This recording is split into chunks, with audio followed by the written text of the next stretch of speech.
you. So, as it has been mentioned, it's the last session of the day. So we'll try to give a sweet taste to it, but without adding sugar. And that's what we want to explain you. So the topic is explaining you how we can help to innovate by bringing health and wellness solutions. And we'll be covering a little bit of our history, just to help you understand who we are and what we can do. And then we'll go into more details about what is available in terms of replacing sugar and also making product healthier. A little bit about our history. We are quite an old company. Our roots are getting back to 160 years, so that's the birthday we are celebrating this year. Some of you may know us as a sugar brand, because that's the way we started our business. Tate Lyle was the first company doing sugar cube into Europe. And we have always been driven by innovation, and we have always adapted. And this adaptation has meant that at one point we sold our sugar business because we realized that it was not meeting the trend for the food industry. So we moved completely out of sugar to today focus on food ingredients. And a big part of our activity is, in fact, now replacing sugar, so as to make food healthier.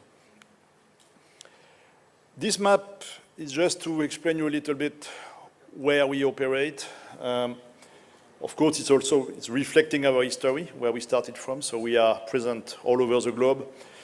But the key thing this does allow us is to understand what's going on around the planet and to understand what are the various trends happening in different countries, and then bring it to our local markets. Speaking about local market, we are based in Dubai, so from Dubai we covered all the Middle East and African region. We have a team of 15 persons now. And that team is able to also assist technically our clients, and that's also something which is important to us. We want to understand the needs, bring the right solution, and then support our clients when it comes in terms of trials and making sure that we are bringing the right ingredient for their application. Now we'll go more in details of sugar reduction. So I will let Mazen, our marketing manager, explaining all what we understand about the health challenge, the consumer expectations, and he will also present you what are the solutions we have to meet those expectations. Good afternoon. Can you hear me? All right. So we'll talk a bit about the consumers. You would agree with me that there is a pressuring environment. Everybody talked about that. 1.9 billion people are overweight in the world. 650 million are obese.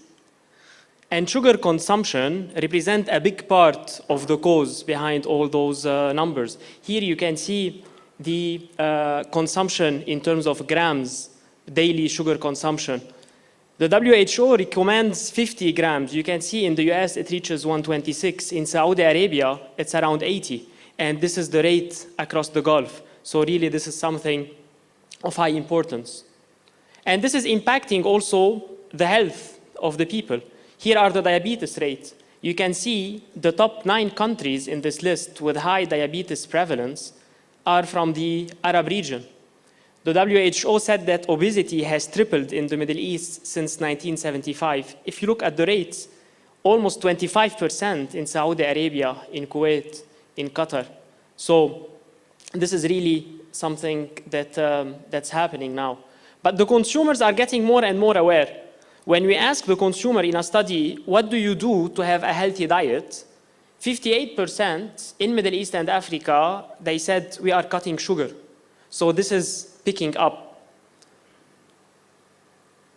Also, when we check with them about their health diets, they are becoming very picky.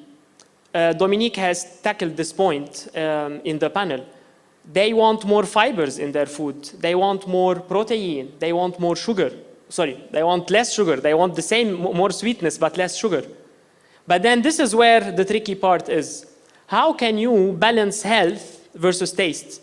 You know, this is also very important. In one of the studies, we have asked the consumers about what drives their consumption. 61% said if a product is healthy, this would increase my purchase decision. But still, 81% are talking about taste. So taste remains king. And if we find this balance between a tasty product and at the same time healthy one, I think we can unlock a big opportunity. I'll give one example about it, Halo Top. I don't know, many of you have heard about it. Let's talk about it in a minute after we see the video.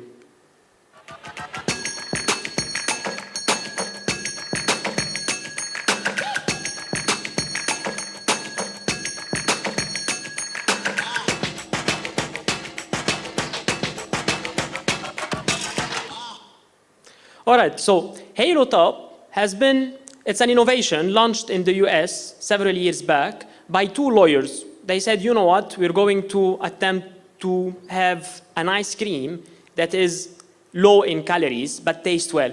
And they launched it. So you can see, if we compare the nutrition of Halo Top versus brand X, big brand in the US, in terms of calories, Halo Top has 70 calories per serving, half cup serving, versus 250. In terms of fat, 2 grams versus 17. In terms of sugar, 6 grams versus 20. They use sugar alcohol, erythritol, and stevia to give the sweetness and take out the sugar. And a very interesting point as well, we are all here from big multinationals, companies, and lots of marketing people in the room. And always the marketing people said, you know, I want my logo to be the biggest. I want my logo to be the most impressive. Interestingly enough, you can see the amount of calories, which is usually go very small at the side of the pack, is in the center. You know, so this is really a very interesting approach as well. So let's look at their performance, and I will elaborate on that. They launched in 2012. They sold $12,000. 2015, they sold 1.4 million. And then something happened in 2015. A blogger has published an article online about how does it feel to eat nothing but Halo Top for 10 days.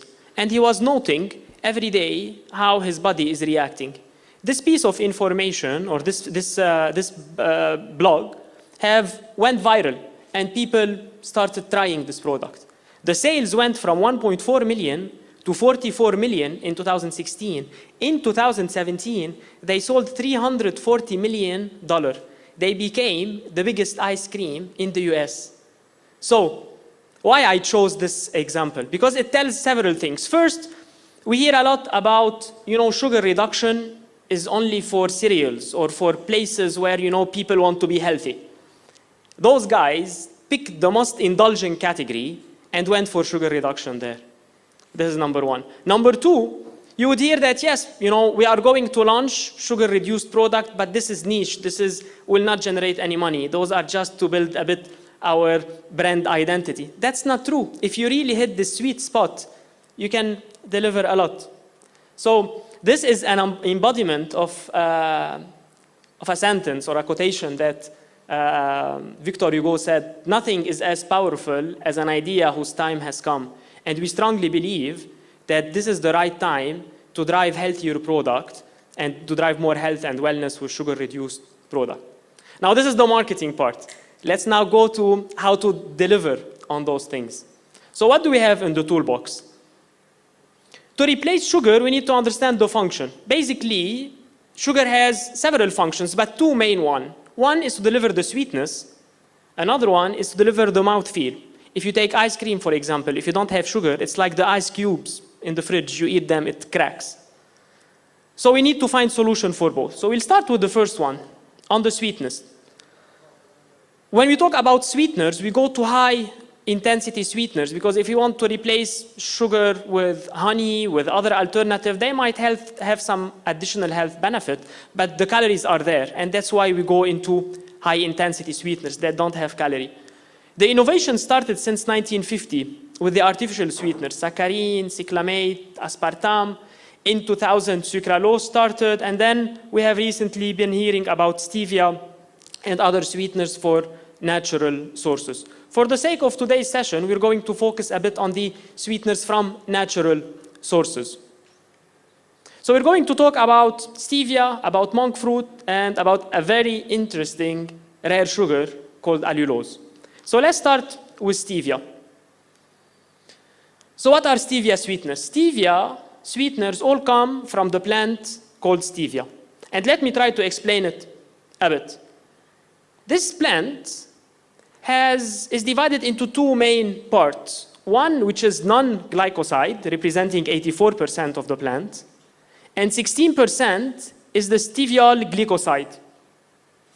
This 16% is split into several components, as you see, stevioside, Reb-A, and different Reb.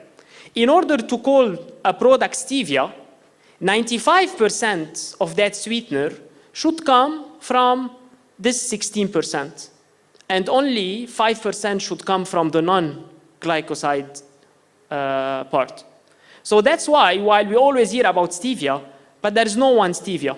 It all depends on what part you will use from the 16%. Are you going to have all stevioside, which doesn't really deliver this clean taste, or it will be 100% Reb-A, which is it has a very clean taste, or it is a mix. So it all goes back to the purity and the expertise.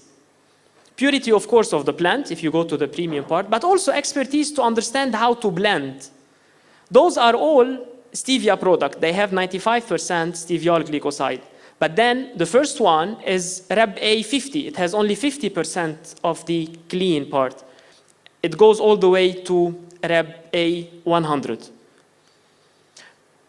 The stevia has been on a long journey. I'm sure many of you had bad experience with stevia at one point. You tasted it, there is an aftertaste, there is a metallic taste, it does not taste good. Because this is a long journey of learning and development. We started in 2012, we had few products. Then in 2017, we increased the portfolio by having a partnership with Sweet Green Fields, which opened to a huge portfolio that we can really address several application needs. In 2018, we started to understand we had a good experience, technology advanced, and therefore we were able to have some proprietary mixes that understand exactly the taste buds of the consumers and what gives this bitterness, and therefore developed products that take this into consideration so that we avoid it without really going into the most premium product, trying to bring affordable products, part of the optimizer. 2018 onward, we are looking for even pushing the boundaries further, going to rare components like the Reb-M from the leaf. So it's an ongoing journey. At one point, it did not deliver well, but now actually we still have also some samples on the way out, products done with stevia and with other sweeteners. You can understand a bit how this technology evolved. And that's why it's very important to understand, this is where we talk about the expertise. What kind of sugar equivalent you want to reduce, accordingly, you will find the right stevia product to do that. If you want to reduce 1 or 2 sugar equivalent, 1 or 2 grams of sugar, if you go for a very high intensity stevia product, it will give a lot of intensity, sweet intensity, it will not work. So it's very important to understand what's the brief, what's the application, what's the target, and accordingly give the solution. And this gives a lot, also put things into discussion, into context. We were having a discussion on the cost. Because yes, I mean, solutions are really good, but would it make value? Would it add value? Are we able to afford it, part of our P&L? So here shows that the more sugar equivalent you want to replace, the more expensive the solution comes. And this is where I talked about the optimizer range, where we understood how the taste bud of the consumer work and developed products that deliver the same sweetness as a pure Reb-A product, but at half the cost, trying to make, as we call, democratize the access to sweeteners and to health solutions. So that's for stevia. Let's talk about monk fruit. Monk fruit, as a disclaimer, is not yet approved in the region. It's in the process of getting approved, and it's pending approval in Europe. However, it is approved in the US and in Asia. But as we are talking about the future of foods, this is important because it will come, it is in the pipeline. So what's monk fruit? Monk fruit is taken from this melon-shaped fruit that is very famous in China. It's actually considered as a national treasure. It has 250 times the sweetness of sugar. It has a very clean taste profile, no calories. It has good stability in low pH, in neutral products. And also the labeling, if it gets approved as it is in Asia and in the US, is very user-friendly. We talk about monk fruit extract. The word monk and fruit makes it much more friendly. So this is one thing. But then I will conclude the sweetness part on allulose. And allulose, this is really a revolutionary product that can really change everything we know about sweetness in this industry. So what's allulose? Allulose is an ingredient available in nature. You can find it in figs and you can find it in raisins, but in very small quantities. Tate Lyle, along also other few manufacturers in the world, were able to manufacture it on a commercial level so that it is massively available for, to be used in F&B production. Again, this is approved in the US by the US FDA. It's pending approval in Europe and in the Gulf. But what's interesting about it? Let's take a step back. There are great things about sugar, and there are things that we don't like. Sugar gives sweetness, gives texture, gives browning, gives mouthfeel, but it has calories, and we don't like this. In summary, allulose gives sweetness, gives texture, gives browning, gives mouthfeel, without the calories. So it's the too good, but true product. In terms of the sweetness profile, it is very similar to the regular sugar. So it doesn't have a different taste profile. It's the same taste profile or very similar taste profile on the sweetness. However, the intensity is 70%. So the same profile, but 70% the sweetness of the sucrose. And when it comes to the calories, it is 95% less than the regular sugar. It's 0.2 calories per gram. So really, this is a revolution in the way. And in the US, it doesn't come under added sugar as well. It's not considered as sugar. This ingredient is digested by the body, but it's not metabolized. And that's why the calories don't come. So it's, again, much more than sweetening. We talked about the sweetness. Sweetener synergy, we talked it's 70% as sweet as sugar. So it goes very well if you want to bring that extra sweetness with other high-intensity sweeteners. It's well tolerated in the body. In terms of the baking, it goes well. In terms of the stability, also in ice cream, it depresses the freezing rate. So really, it delivers on all those levels. So this is a bit of an overview about the sweetening solution from whatever is available and whatever might come in the future. Now let's talk about the mouthfeel. Thank you, Mazen. So we have covered the sweetness. I hope we have helped you understand that even if it's a complex subject and a complex answer to give when you remove sugar, solutions does exist. And like anything complex, if you take the right approach to it, and if you get the right understanding of what you are working on, then you can get to the right solution. Sweetness is one point, mouthfeel is the other one, because as we have also mentioned, sugar does provide mouthfeel, and especially in a liquid product, it will provide quite a lot of mouthfeel. And you want your product to still taste the same when you have removed the sugar. One of the interesting solutions to reintroduce mouthfeel is to use fiber, especially soluble fibers, because it needs to be soluble so as to be able to go into a liquid food form. And as I've mentioned this morning, we have a nice range of soluble fibers in our portfolio. And they are very interesting because their molecular structure is very, very close to sugar. So it means that the functional properties that they will bring in terms of viscosity will be very similar to sugar.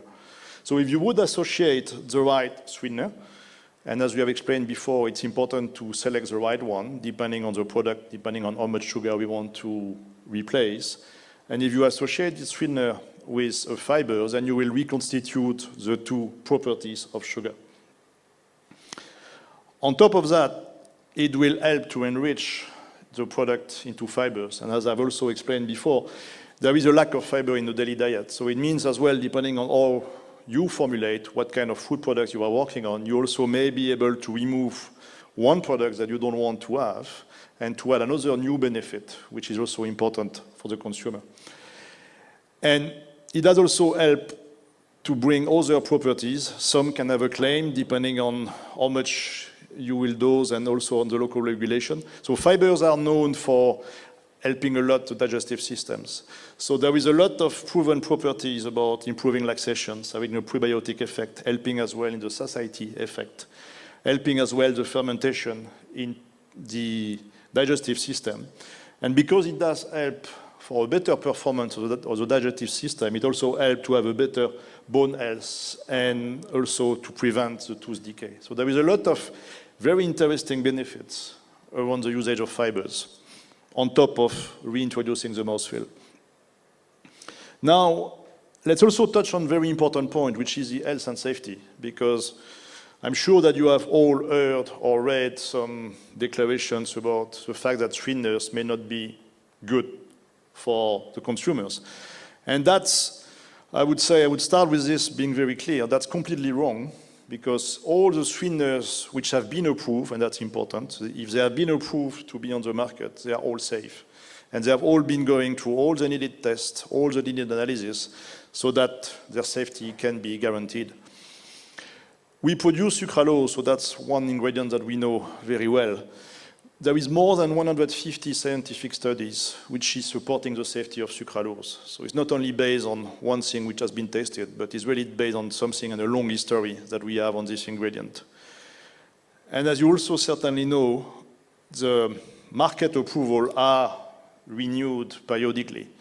Sucralose approval into Europe was renewed last year. To get the renewal approved, we had to submit, and we, Tate Lyle, did it, 31,000 pages about what sucralose is about. So what is about the ingredient and all the needed information explaining that it's a safe ingredient to be used in a food product.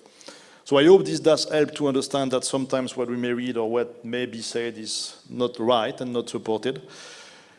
It's for us a very important topic to guarantee the safety of our ingredients. And to do this, we have a nutrition team which is working on this. So they are working on two aspects. One is understanding the right nutritional profile of our product and also assisting our clients in terms of how to understand the benefit of our ingredients and how to use them in their own product.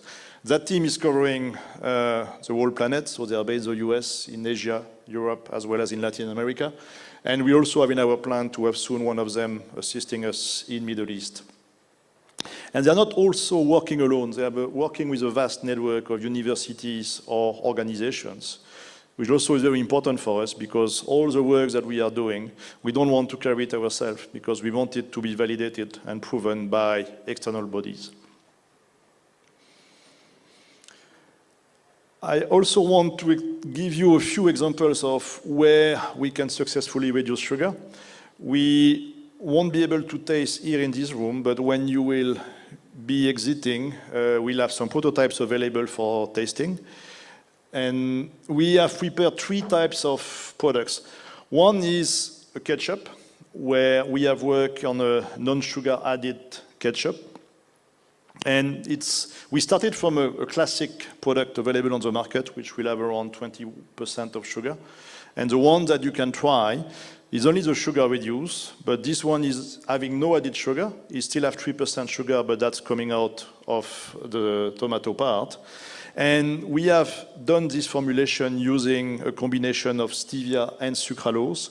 And we are also using fiber to bring back the mouthfeel, as I was explaining before. So this one will be available for tasting for the ones that want to try it. And we know that tasting is believing. That's probably the best way to be convinced that solution can work. Another prototype that is available is a carbonated drink. It's a lemon lime drinks where we have reduced sugar by 30% using here our sucralose. It's a good product where you can really see that sucralose is very taste neutral. It will not impact at all the taste, and you won't feel at all its presence. And the third prototype, which is available, is a mango drink, a coconut mango drink, where we have also reduced the sugar by 30%, here using one of our stevia, so one of the 20 that we have. And for the ones that may have had a bad experience with stevia, it could be a good one to try so that you can have this time the right experience about the product. So as to conclude, sugar and calorie reduction is something which is not easy and complex, as we have explained, but that's something that today is possible. As we have explained, we need to work on the two aspects of what sugar does when you want to either remove it or reduce it. But we have solutions to replace the sweetness part of the sugar. We have solutions as well to replace the mouthfeel part and really get back to something which is very, very close to a full sugar product. And the cost part, which is sometimes as well wrongly perceived, replacing sugar may not mean that you will adding extra cost. Again, everything will depend on what is the type of product, what do we want to achieve. But if we have a proper brief, we may be cost neutral, and even in some aspects, we can even sometimes reduce cost.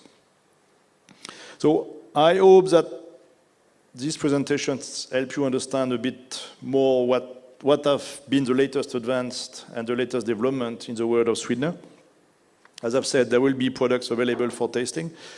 And if you have any question or comments, we will be happy to take a few of them.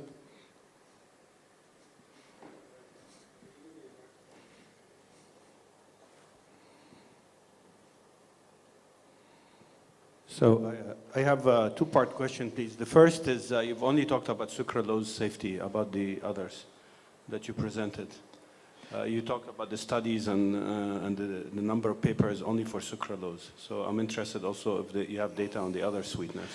The second part, I'm astonished as, whenever you want to talk to either consumer or even regulators about replacing sugar with artificial sweeteners, there is an incredible amount of resistance.